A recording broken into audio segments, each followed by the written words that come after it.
Value update tayo guys sa ating 2 piso na round ship, ang Cocos Nocifera na small type. Mayroon itong taon guys na 1994. Ito rin guys ay si Andres Bonifacio. At ito yun guys ang old coins din natin na si Andres Bonifacio din, mayroong 10 sided. So dito tayo sa small type. Ito guys ang ating small type na round. So ginawa ito guys noong 1991 hanggang 1994 at mayroon itong composition guys na stainless steel at may timbang naman na 5 grams, mayroong diameter na 23.5 mm, kanyang thickness ay 1.8 mm at ito na ang kanyang shape, round shape. Tapos na itong nag-demonetize guys noong January 2, 1998. Ito naman guys ang ating obverse, ang bust of Andres Bonifacio, fishing lip, mayroong lettering na Republika ng Pilipinas, Andres Bonifacio, at ang taon na 1994. Our translation, Republic of the Philippines. At ito naman guys ang ating napakagandang reverse, ang coconut tree, or kung tawagin no, Cocos Nocifera, leaning right. At mayroong lettering na Cocos Nocifera, 2 piso.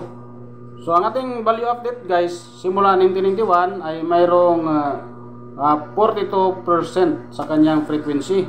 Mayroon ding price na very fine 15 pesos, extra fine 41 pesos, about uncirculated 41 pesos. Uncirculated condition sa ating 1991 ay mayroong halagang 120 pesos. At dito tayo guys sa 1992, mayroong 33% ang kanyang frequency guys at may price na very fine 15 pesos, extra fine 66 pesos, about uncirculated 66 pesos. At ang uncirculated condition guys ay 74 pesos. At dito naman sa ating 1993, mayroon itong 10% ang kanyang frequency. May price na very fine 40 pesos at ang kanyang extra fine 40 pesos.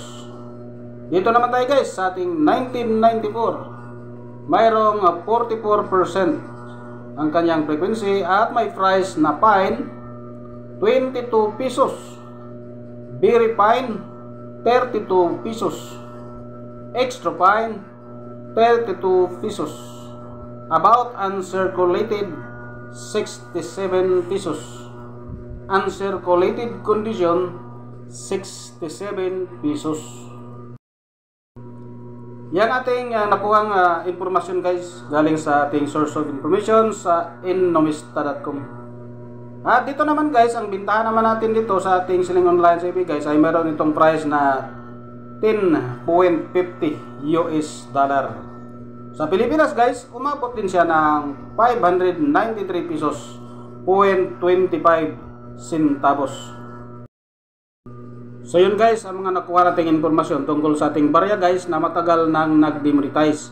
So kahit matagal nang nag-demonetize guys, mayroon din siyang price kung ating bibilhin ang ating barya na 2 piso na round ship na si Andres Bonifacio. Maraming salamat sa panonood guys at God bless sa ating lahat.